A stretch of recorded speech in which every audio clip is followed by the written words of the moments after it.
Hi, I'm Steve Casely from CBT Nuggets, and this nugget is focused on the format of the PRINCE2 exam, specifically the foundation exam, but giving you the outline of the exam, how the questions are structured, the format of the questions, and all of the other preparation you need to be prepared for and ready to take and pass your exam.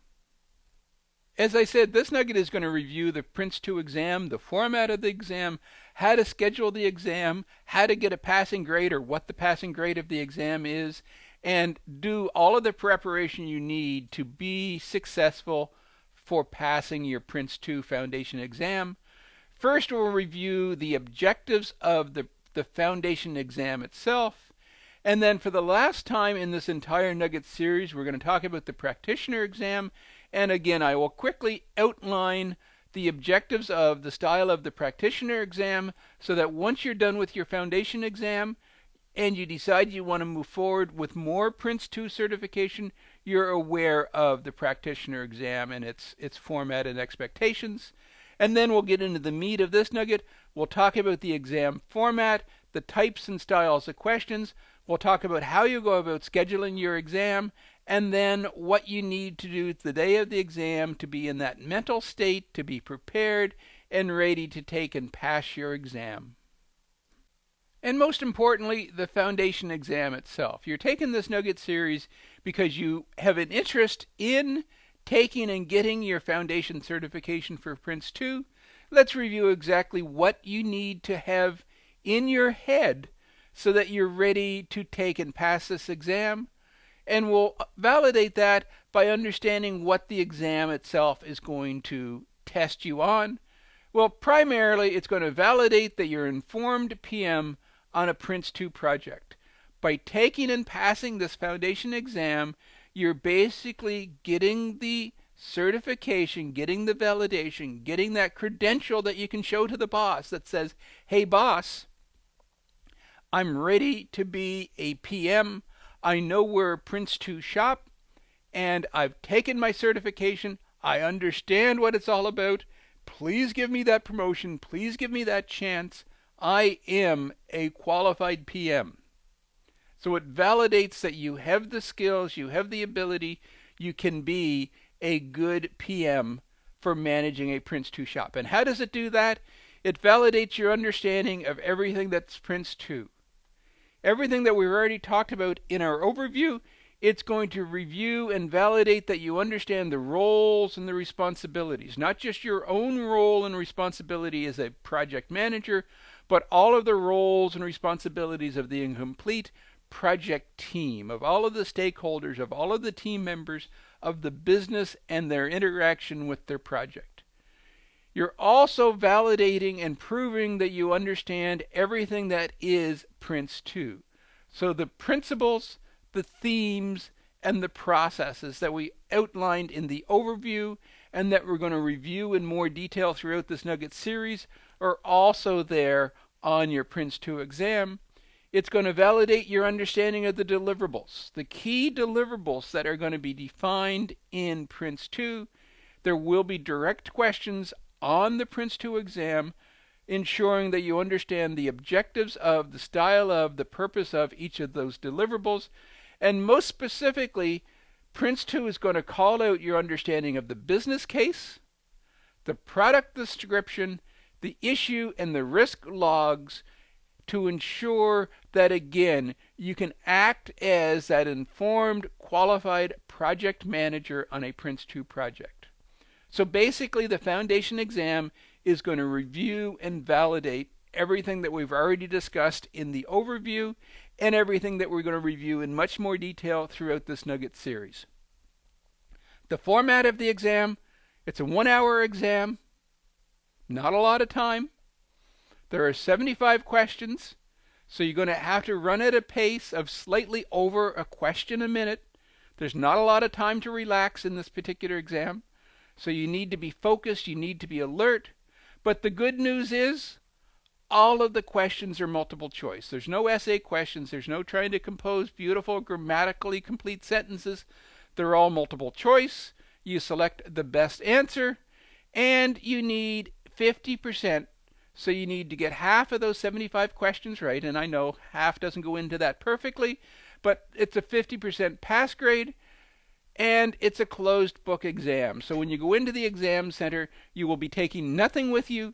You'll be taking the clothes that you've worn and the knowledge in your head. You're going to have 1 hour, and you're going to pass at least 50% of those 75 questions, and you'll exit with your certification as a PRINCE2 Foundation. And as discussed, there is a second level, expert level, if you want to use that term, certification for PRINCE2 as well. That's the practitioner exam. Probably something that you would consider doing later in your career after you have some experience with PRINCE2 and some experience managing PRINCE2 projects under your belt. As a prerequisite, you must have the foundation certification in hand before you do your practitioner exam. Now, there is no timeline. You could go into a dual exam and do both your foundation and your practitioner at the same time, but you must have taken and passed your foundation certification before you do your practitioner. And the reason I say you need to have some experience on your belt, under your belt, is because the practitioner exam measures the application of PRINCE2. It's not a multiple choice. It is more the essay style. It's going to give you a scenario, and you need to review and understand this scenario and then define the project management principles that you would apply as a project manager to address that. So it measures your application of running and managing a project based on PRINCE2. Its focus is on applying PRINCE2 to specific project scenarios, and that's how the exam itself is based. You will get project scenarios, and you'll review the project scenario, and then you'll answer the questions on how you would apply, how you would act, how you would perform as a project manager given that specific project scenario. It is a more comprehensive test, 2.5 hours. So you need to be very prepared to sit down and challenge this exam at 2.5 hours. There are 9 questions per se. Effectively, there are 9 project scenarios that you're going to go through, and it's an objective test. There is a variety of formats and styles of how the questions are going to be presented to you and how it's going to measure your application of the exam. And across all of those 9 questions / project scenarios, there's going to be a total of 108 possible correct marks. And I don't want to use the word answer because, again, the marking scheme is going to be based on the specific objectives that it's going to test. But the best possible score, I guess is the best way to describe it, is 108 spread across 9 questions or 9 project scenarios. It has a 55% pass. But the good news is you can take in your PRINCE2 manual from the Office of the Government Controller, the OGC official handbook for PRINCE2 with you to help you apply, to help you find the application for the questions. So again, last discussion on PRINCE2, it's the advanced level certification, but the remainder of this nugget is going to be focused on the foundation exam. But because the foundation exam is also required before you can do the practitioner, everything in this nugget series will also apply for the practitioner exam. It's just the application of the material in this nugget series, as opposed to the, I'm going to say, more academic validation of your understanding of this information. So it's time to roll up our sleeves and focus on getting our passing grade for our foundation exam. It's important to understand the exam format. As just discussed, you have 1 hour to complete 75 questions on the exam. So you need to go at this at a good pace. It's not an unrealistic pace. It's not a blistering pace. You absolutely should be able to complete all 75 questions in the allotted time. Yes, I know that's a pace of over a question a minute, but these are multiple choice questions, and many of the questions are going to be as simple as reading the question, reading the multiple choice answers, and selecting the best, and that's typically something that can be done in well under half a minute. They aren't long questions as a rule, and therefore is a pace that you absolutely should be able to maintain and be successful going through all 75 questions and even having time to go back and reviewing and validating some of the questions that you just weren't sure of. One thing to be aware of, but not to worry too much about, there are 5 trial questions in the 75. So when we're talking about the 50% pass grade, and I said the math doesn't work out perfectly, when you consider that 5 of the questions are trial questions and are not going to be graded, that takes us down to 70 questions, and 35 will give us a passing grade, which is half of the 70. What are these trial questions? These are potential future questions that may be included in the exam as marked questions in the future, and they're testing them out. Is this question appropriate? Is it being answered appropriately? Do people understand it? So it's important to be aware of the fact that there are 5 trial questions. You won't know which ones they are. They're simply one of the 75 questions, or 5 of the 75 questions.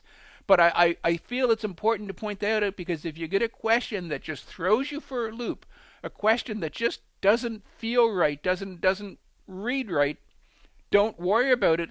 It's probably one of those trial questions, and it's there to help improve the wording of the question. So if you get one of these questions that just throws you for a loop, you don't understand, say, oh, that's one of the trial questions. I'm not going to worry about that. I'm going to answer it to the best of my knowledge. But the fact that it just didn't feel right to me isn't going to shake my confidence, isn't going to say, oh, maybe I don't know this stuff. It's a trial question. Focus on answering all 75 questions correctly, and focus on getting at least 50% pass. So be aware of that. There may be some questions that are trial, but don't worry about it. Don't try to figure out which ones are the trial questions. Focus on getting all 75 correct. So what do you expect? Well, they're all multiple choice questions. So you're all going to be presented, every one of the questions is going to present you with a scenario, and you're going to select the A, B, C, D, E that best satisfies the question. What type of questions can you expect? Well, 5 of the questions, more or less, could be considered to be of the select type. Select the best answer. 5 of the questions are going to be of the negative type. Which of these is not consistent with? 5 of the questions are, you're going to have a sentence, there's going to be a blank somewhere in the sentence or the statement, and you're going to select the answer or the word phrase that, if filled in the blank, makes the sentence accurate, complete. And the rest are going to be conventional. Now, what's conventional? Again, it's multiple choice. Again, I wouldn't stress a lot about worrying that there's going to be selects and negatives and fill in the blanks and conventional questions. I call this out, again, simply so that you're aware of the fact that you're going to get multiple styles and formats of the question. So if you get the very first question that you hit, because they're going to be presented to you in random order, as a negative question, don't assume that all of the remaining questions are going to be of that negative sense. Or the first question is a fill in the blank, and so on and so on and so on.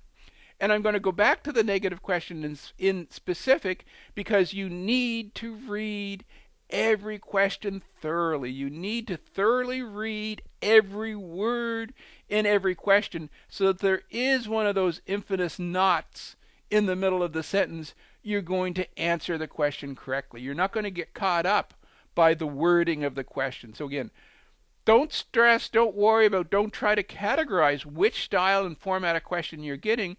Simply read every question 100% thoroughly, read every answer 100% thoroughly, and then you'll simply be successful with taking and passing all 75 and getting well in excess of that 50% pass grade.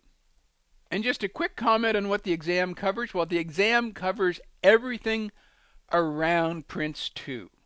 everything we're going to cover in this entire Nugget series, you can expect to see questions on your PRINCE2 exam specifically related to that. So it's going to test your knowledge. It's going to review and understand that you have read all of the PRINCE2 materials, that you have gone through and reviewed this exam itself, and that you're able to recall the facts from PRINCE2, that you understand the terms, the concepts. As I said, you need to memorize all of the processes. It's also going to measure your comprehension. It's not only that you can memorize and regurgitate the processes, the principles, the themes, and the deliverables, but it's also that you understand these processes, the principles, the themes, the deliverables, and you can understand how to apply them in a particular project area. Within the confines of multiple choice, it's also going to validate your application of these. So it's going to present you with a project scenario. Given this project scenario, and I hesitate to use the word project scenario because that's really what's used in the practitioner exam, but given this project scenario, i.e. a 1 to 2 sentence in a multiple choice, which of the following would be the appropriate solution? Would you apply the risk log? Would you apply the risk issue log? Would you call out your project plan? So they're going to be application type questions, but they're going to be very limited application questions because the, again, scenario in very small letters, quotation marks, is going to be limited to the 1 to 2 sentences in a multiple choice. It's not a full comprehensive application such as you're going to get in the practitioner. And finally, it's going to validate your evaluation, or that you're able to understand the process, that you're able to apply and appraise and validate that the project itself has been delivered successfully. So again, very limited scenario based, but it's going to validate that the processes are being followed and that you are successfully learning from and validating success of project delivery. So with that overview provided, let's go through and review what the exam itself covers. And there should be no surprise. The exam is going to cover everything that's PRINCE2. It's going to review the principles. It's going to review the processes, and built into those principles and processes are the themes. But let's very quickly go through what you can expect to see validated on the PRINCE2, and this is coming from the official PRINCE2 Passing the PRINCE2 Exam from the OGC. So this is what they say the exam itself covers. So in terms of overview, the overview is going to review the overview, the principles, and the tailoring of PRINCE2 to the project environment. You need to be able to recall the facts, the terms related to what is PRINCE2 and how to apply PRINCE2 in a project environment. And you need to understand how to tailor PRINCE2 to make it very specific, to make it focused on, to make it address exactly what it is that your project is focused on. Is this a large, complex project? We need to apply 100% of PRINCE2. Or is this a small 3-week maintenance type project? We can tailor some of the principles of PRINCE2 down. Next, it's going to focus on the business case theme itself. We need to understand the importance of the value of the business case, how the business case defines the environment, the business requirements, the justification. It is the reason that the project exists, and we need to understand that the business case is not a one-time document that's created at project initiation. The business case is applied throughout the project. It is reevaluated at each stage completion and is recreated. The cost-benefit justification is recreated at the end of every stage to ensure the project makes sense. Next, we're going to review the importance of the organization, that the roles and responsibilities, that the purpose of ensuring that every single person involved in the project is aware of their roles and responsibilities, know where they fit into the project organization, and needs to understand what the expectations on them on the project is going to be so that they can effectively participate in the project and do what it is that we expect of them throughout the project. As I said, quality needs to be baked in. Quality is a reoccurring theme throughout PRINCE2, and we need to understand how quality happens on our projects, how we do quality assurance and how we do quality control, what forms and styles of inspections are going to be appropriate, how we're going to validate that the results we're delivering to the business absolutely satisfy all of the business expectations. And then we move into the plan theme. Review and understand how plans are created, review and understand the importance of project plans, and then review and understand the importance of keeping the plans current, measuring our actuals against the plan, and then taking corrective actions. Next, we move into risk and the importance of doing proactive risk management to ensure that we understand where potential bad things are going to happen, where challenges are going to happen on our project, and what's going to be required to effectively eliminate the risks from our project, to have budget and contingency in hand to be able to deal with the risks based on the risk tolerance, the risk appetite for the project.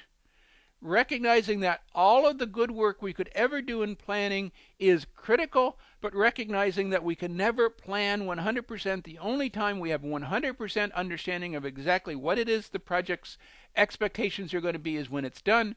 We need to realize that there will be changes to our project, and the importance of having strong change management in place for our project so that we can deal with change, recognize change, and adjust to change, and then manage the expectations based on the change. And our final principle is progress, measuring and tracking the results against the plan as already mentioned. Validating that we're tracking our actuals, validating that we're getting status report from our team members, and validating that all of the appropriate deliverables as defined for PRINCE2 and as defined for our project delivery are being completed on our project. So those are our principles or our themes. Now we move into the processes. SU, start up the project. Understand what happens during project startup. As Steve said, it's the validation of the eureka moment, but in a PRINCE2 terminology, it's creating the project brief and the project product description so that we understand, so that we document what it is the business is expecting. SU, start up a project. Then we move into DP, directing a project. Ensure that the senior management are aware of their expectations on them, that they're there to help and support the project through all of the challenges that the project is going to encounter. So DP is more a support activity. It's a critical support activity. We need to get senior management engaged, but DP is all about validating and ensuring that the senior management is there to help us on our project. We move into IP, initiating a project, and this is where we do the project planning. This is where we decompose the business case and the product description, and we identify all of the work that's required to satisfy the expectations in that business case. This is also where we put together all of the foundational project management material. We develop our communication strategy, our configuration strategy, our quality strategy, our risk management approach. We do our initial risk identification and risk strategization, and we develop our comprehensive project plan that documents exactly the environment in which this project is going to be delivered. Then we move into CS, which is controlling the stage, which is where we apply all of our project management principles, where we take that project plan defined in IP and we put it into play. And we do status reporting, and we do communications management, and we do active risk management, and we activate our risk contingencies, and we activate and manage the risks, and we complete the project work. Then we move into MP, managing product delivery, or managing project delivery. It's actually managing product delivery. MP, which is where we validate that the team is producing the deliverables, that the analysis document and the design document and the data flow diagrams and the data normalization models and the test cases are all being produced as expected to address and resolve the business expectations on the project. We move into the SB, the managing the stage boundary, where we officially and formally close the current stage of our project. So we declare analysis complete, and then we replan, we revalidate the business case, we recreate our project plan, we revalidate our estimates, which means we revalidate our cost-benefit analysis, and we secure commitment to move on to the next stage of our project. And then finally, we have CP, which is closing a project, which is where we do our lessons learned, we do our process improvement, we gather and harvest our reusable documents so the organization is better off as a result of our project, and we're ready to move forward. So a lot of details, a lot of content is going to be validated in the PRINCE2 exam, but the good news is that's what this nugget series is covering. By the time you've completed all of the nuggets in this series, you will understand everything that's going to be covered in the exam. So by now, well, not really by now because you're still in the second nugget, but this particular aspect of this slide is assuming that you're done the exam series, or this prep series. You've been through all of the nuggets in this series. You have your confidence up. You're ready to take and pass your exam. So how do you go about scheduling the exam? Well, the good news is there are international exam centers. I'm going to say all over the world, but that's what international exam centers means. There are exam centers in most locations throughout the world. And if you are in a location throughout the world where there aren't active exam centers, there are other alternatives available to you to do a remote, I'm going to say, proctored exam. So literally, it doesn't matter where you are in the world, there is an opportunity for you to take and pass your exam. But in most major locations around the world, there will be a certified exam center, and you simply need to go to that exam center online and schedule an exam and then show up and pass the exam. Who runs the exams? An organization called APMG International, have been licensed by, certified by, approved by the British government to be the official exam site. You can go to their site at www.apmg-international.com and find out where the closest exam center to you is, and then go in and schedule the exam, go and take and pass the exam.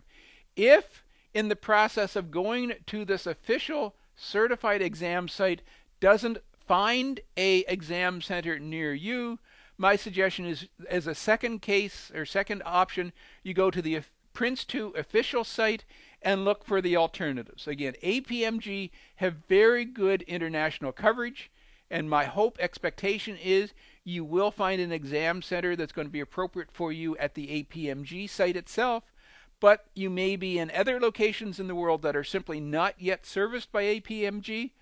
Then my recommendation is you go to your PRINCE2 official site and find the alternatives available to you. APMG is not the only option you have for getting your PRINCE2, so PRINCE2 official site is the other location to go to. And again, that's why it's important that you understand the difference between the PRINCE2 official site, that's the one certified by the government, as opposed to the one that pops up first, the PRINCE2 site, because the PRINCE2 site is going to say, oh, come to one of our centers. We are the PRINCE2 experts, and they are, but they are promoting their commercial product. To get the non-commercial message, you need to go to the government site. And that's it. It's really that simple.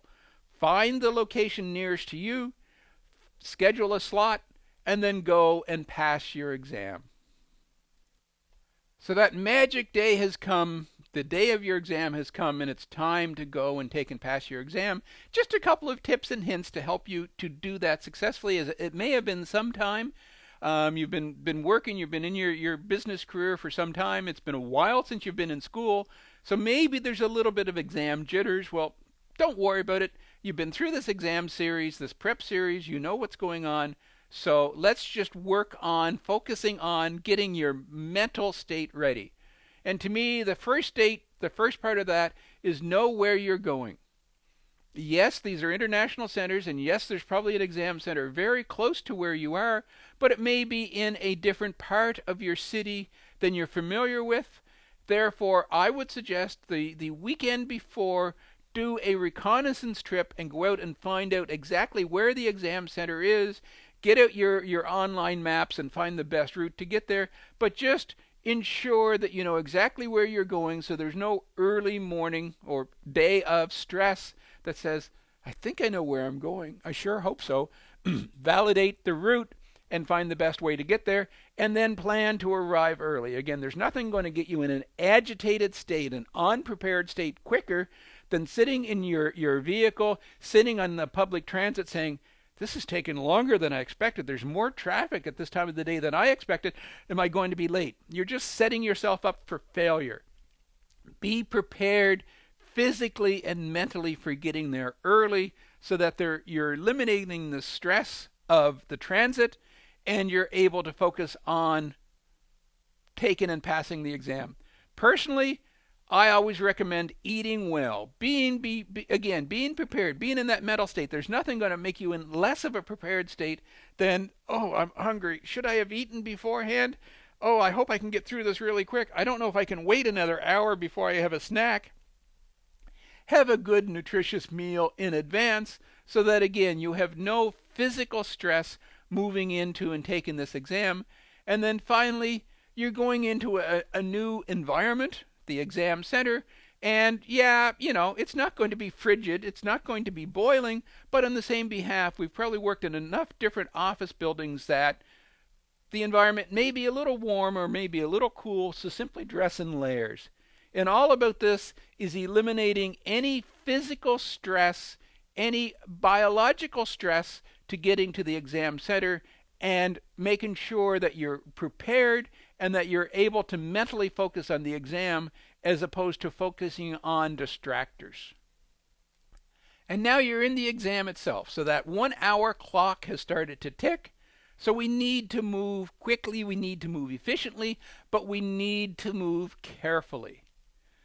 Number one, read every question thoroughly. Make sure you understand exactly what it is that the question is answering or asking. These questions have been prepared professionally, so they are well written, but you need to ensure that you're understanding that there isn't a not. That it's not one of those negative questions buried in there somewhere, that you absolutely thoroughly understand what the question is asking for, and then read all of the answers thoroughly. There may be 2 possible answers to the question. You need to find the best answer. So answer option A may, I think that probably could do it. But if you read a little bit further, answer D says, oh no, that's it. So again, read everyone. Don't just start reading and saying, oh, A, that worked, pick it.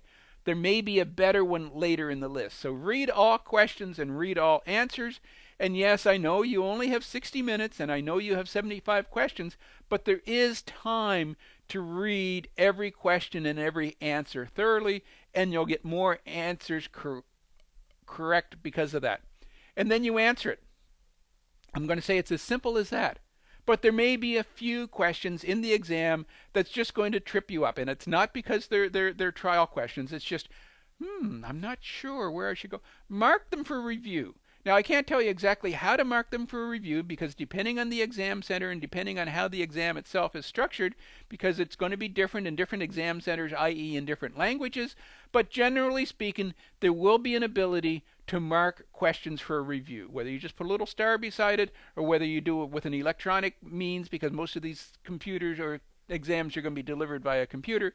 But mark it for a review. If there's a question that trips you up, mark it, come back to it. Don't waste valuable time stressing over. Don't spend 2, 3, 4 minutes on one question and maybe not get through them all.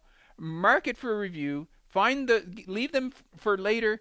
Get through and answer all of the questions that you know, and by then you've answered 60, 65, 66 of all of the questions thoroughly, and then you're going to go back and review those 3 or 4 or 5 that you marked for review. So the key is, don't spend too much time in any one question. Mark it and come back to it, get through the bulk of them, and then when you're going back through those ones that you just weren't sure of, read the question thoroughly, read all of the answers, and then eliminate the obvious wrong answers. So there are 5 possible answers. The A and C absolutely are wrong, so you've narrowed down your odds. Now you're dealing with B, D, and E, and it's going to make selecting the best answer easier. And then select it, and if worst case comes to it, you still don't know what the right answer is, and you only have 3 minutes of the exam time left, guess.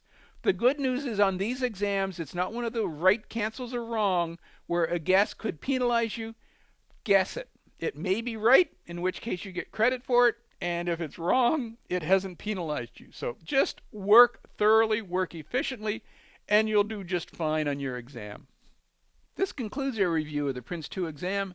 In this nugget series, and in this nugget in particular, our focus was on the foundation exam, the entry level, the knowledge base, the validation that you understand what PRINCE2 is, and the minor application of PRINCE2 in a project delivery scenario.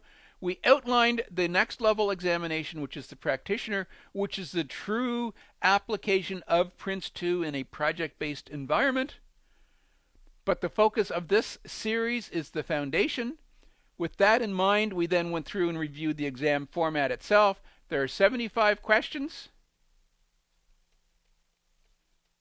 You have 1 hour to complete the questions and a passing grade of 50%, and they were all multiple choice questions. We talked about what you need to review and schedule the exam, the official licensed exam organization for PRINCE2 from the British government, and the alternatives if there isn't a examination center in your area. Going to the official PRINCE2 site itself to look for the alternatives to scheduling and completing your exam. And then finally, a few tips and hints to get yourself into that proper state of mind so that on the day of the exam, you arrive at the exam center early in a relaxed state and prepared to take and pass your exam. Good luck. You're going to do well. You're going to pass this exam because this Nugget series is going to review all of the material that you need to know and pass this exam. This concludes our Nugget on the PRINCE2 exam. I hope this module has been informative for you, and thank you very much for viewing.